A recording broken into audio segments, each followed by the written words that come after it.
This is David Dollar. I'm the host of the Brookings Trade Podcast, Dollar and Cents. Today we have a special episode. Very fortunate to have as our guest Doug Rediker, who's a senior fellow at Brookings and a leading expert on international finance. Among other things, he represented the U.S. on the board of the International Monetary Fund during the Obama administration. And we're going to talk about the economic sanctions on Russia. So welcome to the show, Doug. Thanks for having me, David. So let's start with the basics. What are the main economic sanctions that have been placed on Russia in response to its invasion of Ukraine? Well, there have been a number of them that have been rolled out over the past week or so. I think it's important for us to all remember the invasion only happened less than a week ago. So what we have seen has been a remarkable escalation of sanctions and other related reactions by the U.S. and its European allies and the G7 as well. The main ones started last week with some more sophisticated, longer-term sanctions. They included, most importantly, I would say, but probably most misunderstood, the application of export control limitations on high-tech exports into Russia from anywhere in the world that contained U.S. components.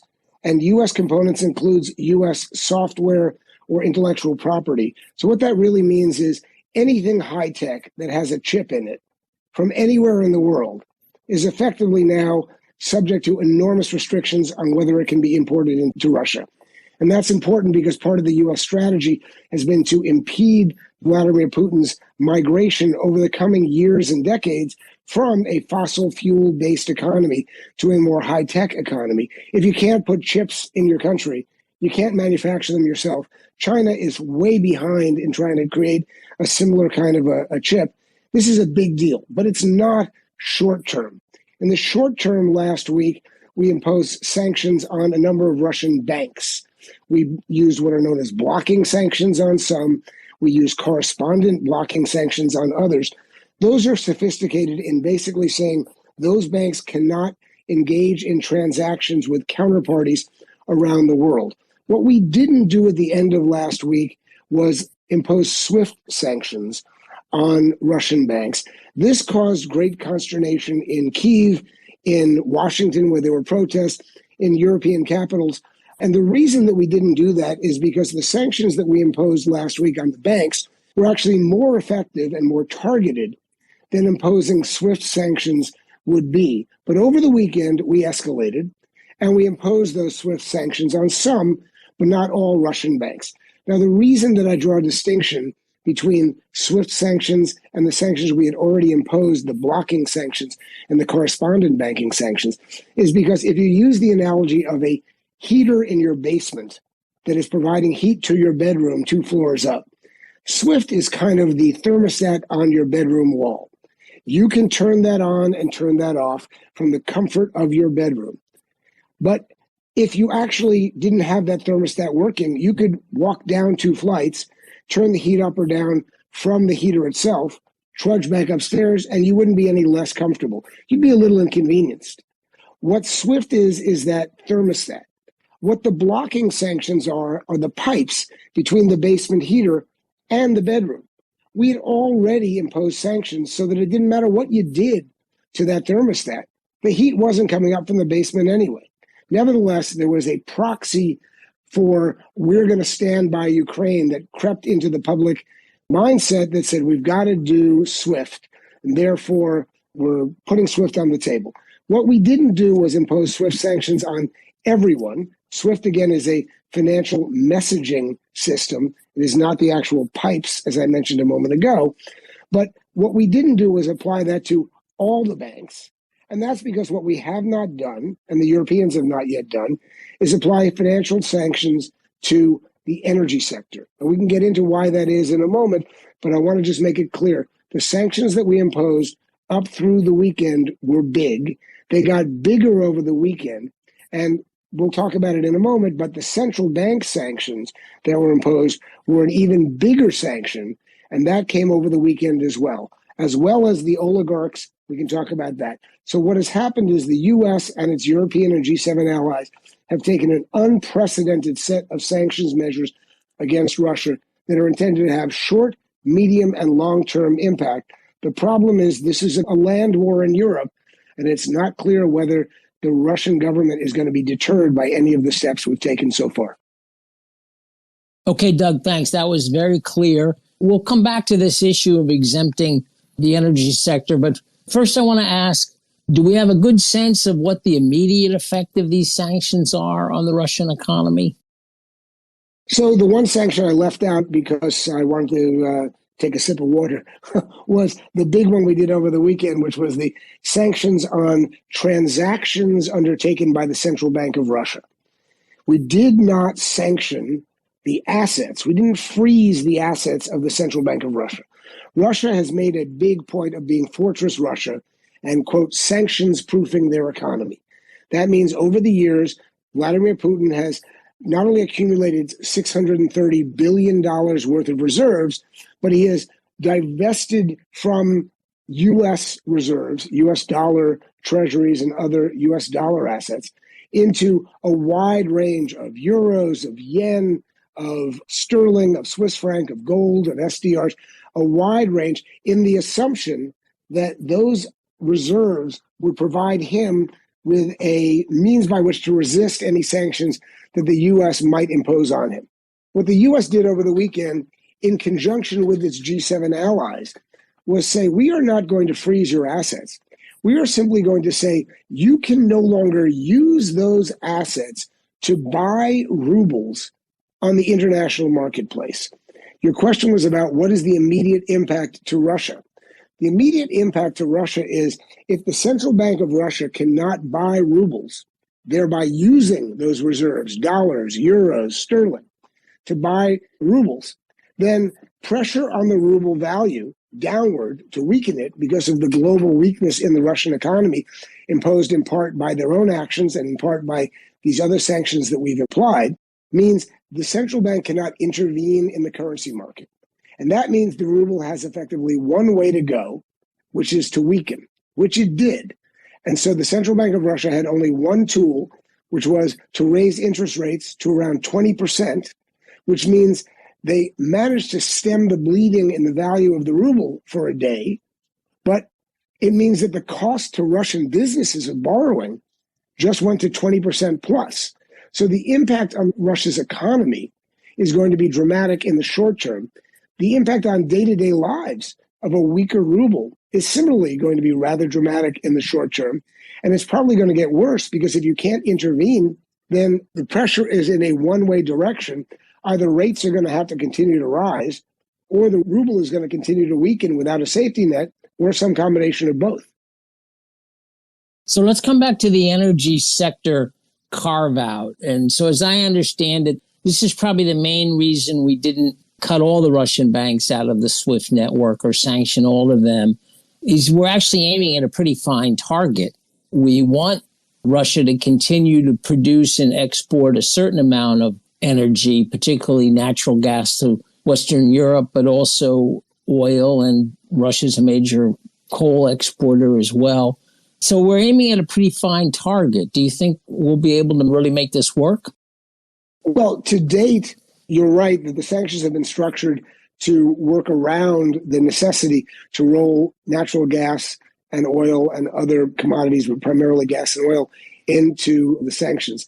The problem is if you're Vladimir Putin and you're getting some $700 million a day of revenue from selling oil and gas, but as I said earlier, the central bank restrictions mean you can't use those reserves for the purpose that in a crisis you would normally use them for. They're called reserves for a reason. Then there is likely to come a point in which Vladimir Putin says, why am I providing this gas, particularly as you mentioned, gas to Europe, if what I'm getting is a lot of revenue, but I can't use the revenue? So I think that there is an effort on the part of the US administration and the Europeans to avoid sanctioning gas and oil, but Vladimir Putin may decide at some point that it's in his interests to actually unilaterally shut down, particularly the gas side. The oil side because oil can be put on tankers and shipped into a global market, and because China is the glaring outlier that has not agreed to the similar sanctions that the other G7 members have, then Vladimir Putin could continue to put oil on ships and sell them off to a very, very willing China, presumably at some form of a global discount, since they might be the only takers. But I would not be surprised to see if there's escalating talk of Russia shutting off Europe from natural gas. It is, again, not on the cards right now. The Europeans don't want it, the Americans don't want it, and Russia doesn't want it. That calculus could change. But you're right in asking the question why these were structured the way they were. It is to allow a more targeted application of sanctions to exempt oil and gas as necessary. And let me just be clear, the reason they were exempting it is because in order to keep sanctions effective, you need to have your own domestic political support behind you. If, in fact, gasoline in the United States were to increase by, let's say, 50 cents a gallon, $1 a gallon, I'm making up a number, who knows what it would be, right? Then the question is, would there continue to be the same level of support for the U.S. position vis-a-vis Russia in Ukraine as there has been to date? One would like to think that we are living in a country where, when you see the atrocities we're seeing, that we would be willing to take a shared sacrifice. But it's not clear politically that we would be willing to do so. And similarly, in Europe, while we have seen signals that Europeans seem to be willing to sacrifice and bear the cost more than we might have expected of trying to impose a punishment on Vladimir Putin and Russia for these actions, it's still not clear from a political, realistic standpoint whether, in fact, those sanctions will be able to remain in place if people start to feel the pain of not being able to pay for heat, not being able to pay for energy, or maybe that energy supply simply isn't there. So Putin also has to worry about domestic political support. Obviously, he's got a repressive regime, but he has to pay attention, like everyone else, to domestic politics to some extent. You think part of these sanctions we're discussing are aimed at the Russian oligarchs who've been major supporters of Putin. And I've seen a couple of academic studies recently, Doug, showing that Russia really stands out in the extent to which rich people there keep their money outside of the country. So the Russian oligarchs have their resources all around the world. We're putting sanctions on them now. Do we really have the tools to track these funds down? Who owns things? Can we really make these sanctions bite? Well, 2 points there. First of all, I'm going to push back on the idea that Vladimir Putin is sensitive to public pressure in Russia, or even that he's sensitive to the pressure from the oligarchs. I'm not sure that's a winning strategy for the West, and I'm not sure that we believe it at the policy level either. I don't think that the Russian citizenry is seeing the same images on their TV screens as we are in the US and elsewhere. So far to date, this has been portrayed in Russia as aggression by the West, not by Russia. And I don't think that the Russian people, even if the ruble continues to weaken and their lives are made worse, are going to necessarily hold President Putin accountable. I would similarly say the oligarchs do, in fact, hold a lot of assets out of the country. And one of the measures that was undertaken over the weekend was to create a task force of the US, the EU, the UK, a number of other countries to actually try and coordinate figuring out who owns what where and engage in whatever legal requirements there are to seize or at least freeze those assets. The oligarchs themselves have suffered an enormous amount of damage in the last week simply because their shareholdings in those companies that they own have diminished enormously. There was some study overnight that said as of yesterday, so yesterday being Monday, February 28th, that the oligarchs collectively had lost $83 billion just in public stock valuation declines. But the effort is to do something more high profile. So you've got mansions, you've got yachts, and you've got jets, and they are all over the world.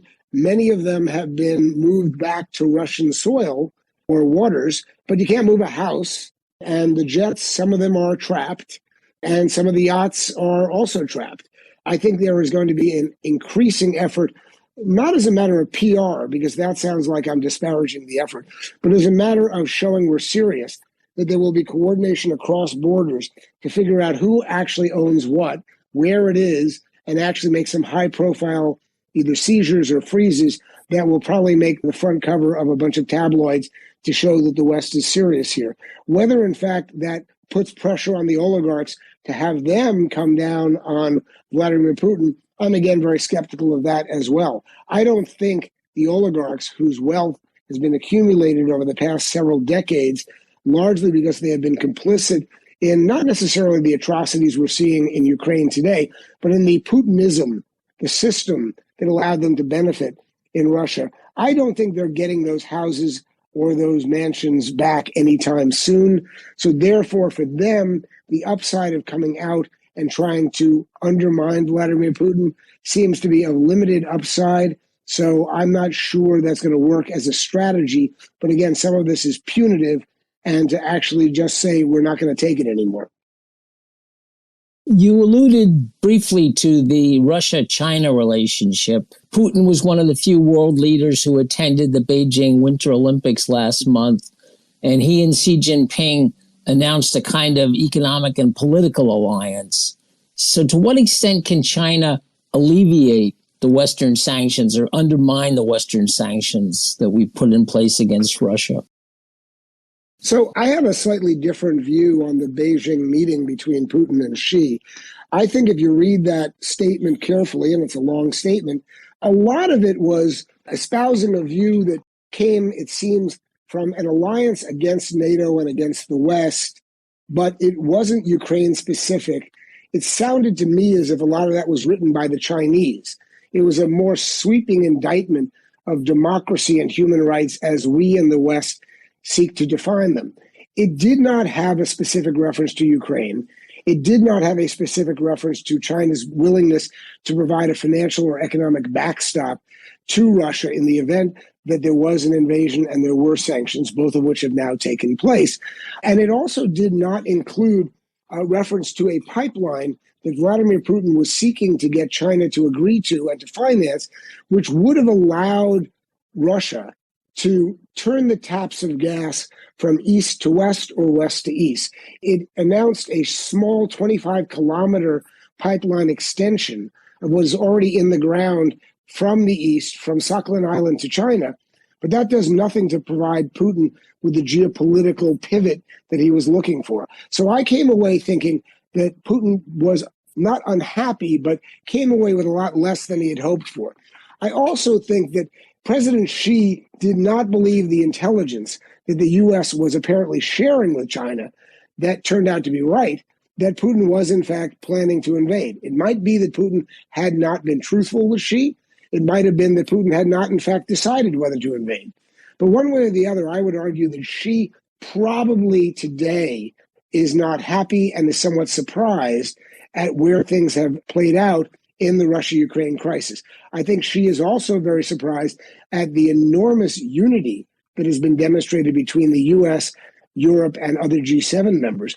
Because if you're President Xi, let's face it, Xi and China are very self-interested, and they're looking at the U.S. and the EU as their two largest markets. If this goes as poorly as it appears to be going for Putin, and if the military escalation that we're seeing every day causes more and more global outrage, then China being seen as complicit with President Putin is not a great place for President Xi to be in. 1 year ago, China signed a comprehensive trade agreement with Europe, which went off the rails because China expressed certain wolf warrior style behavior in Europe that alienated Europeans, but there was still a hope that they could get back on track because China looks at the EU as its biggest market for trade. But in fact, the closer Xi looks to Russian aggression and atrocities now, the worse it is for China's prospects, not only in the US and the EU, but really all around the world. So I think what we're looking at is a China that is not necessarily going to provide Putin with the economic and financial backstop that he had hoped for.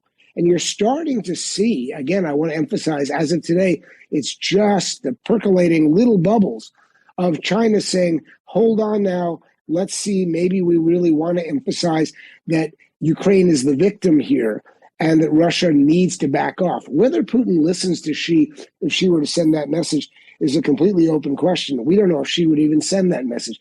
But the idea that Russia is going to rely on China is true to the extent that everything else is being shut off from them.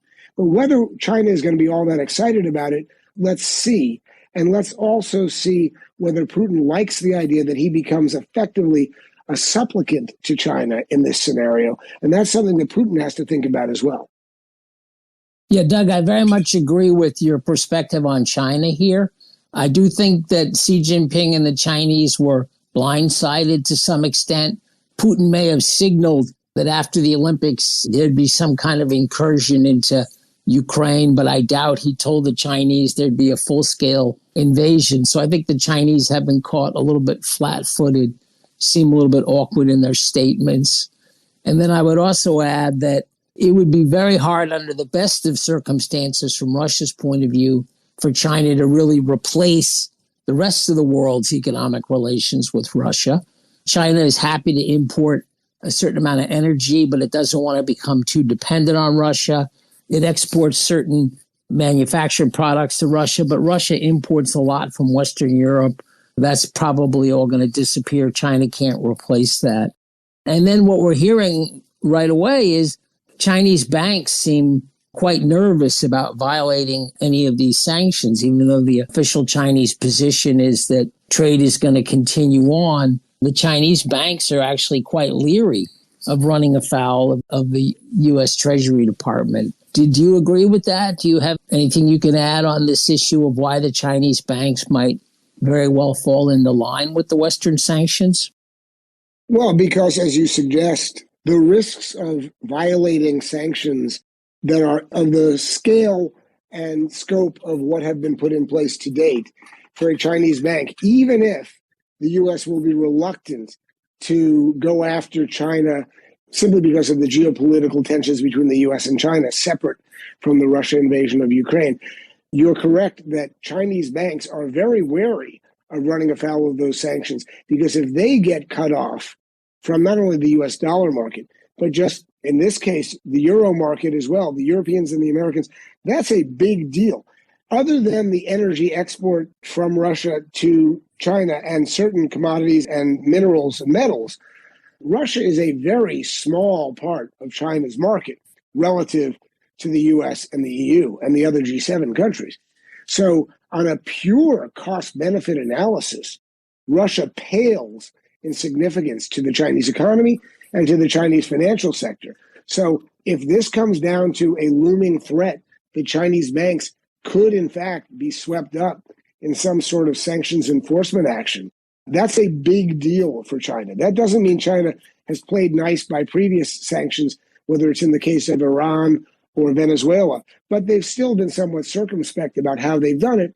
And financial institutions operate at a different level where they're very wary of being caught out by the U.S. government, Treasury, and other parts of the U.S. government that puts them in a potential, I don't want to call it a life or death situation, but if you're a Chinese bank and you lose access to the U.S. dollar market and the euro market, I'm not sure your business model tomorrow looks the same way it did yesterday. Yes, absolutely. And especially for the big Chinese banks are among the largest in the world. They're deeply integrated with the global system, so they're going to be careful. So, Doug, last question. Let's speculate a little bit. Do you expect these sanctions to be in place for a long time? What do you think the effect will be on the Russian economy if they are in place for a long time? And do you really see any good off-ramps here? Yeah, well, you're ending with a terrible question, because the answer is we are probably entering into a new normal in which these sanctions are largely irreversible. Now, by technical means, I believe they have to get rolled over and reapplied every 6 months in Europe and every year under the executive orders here in the United States. But for as long as Vladimir Putin and his regime are in place, I see very little means by which we are going to reverse sanctions. It's kind of a famous thing here in Washington that it's always easy to put sanctions on. It's really hard to take them off, not because it's legally hard, but because it's politically hard. And so I think that we're looking at a return to, let's call it, an economic Cold War akin to pre-détente relations between the U.S. and the Soviet Union, where there really were separate, segregated blocs that were hostile to one another and had little to no integration.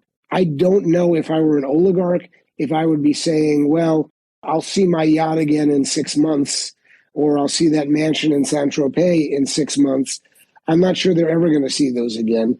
And if you're looking at the sanctions that are imposed on the central bank and on the banking system, again, if Vladimir Putin is somehow no longer the president, if there is an outcome in Ukraine where Russian aggression is rolled back and Russia becomes a country that is different than the country that Vladimir Putin sees it as today, then certainly those sanctions could be rolled back. But under Putin's regime, I find it very hard to imagine a scenario in which someone who is being accused of war crimes and global atrocities is going to somehow negotiate his way out of the sanctions regime that we and our G7 allies have imposed on him and his country. I think that for the foreseeable future, these are here to stay. Well, thank you very much, Doug. This is David Dollar.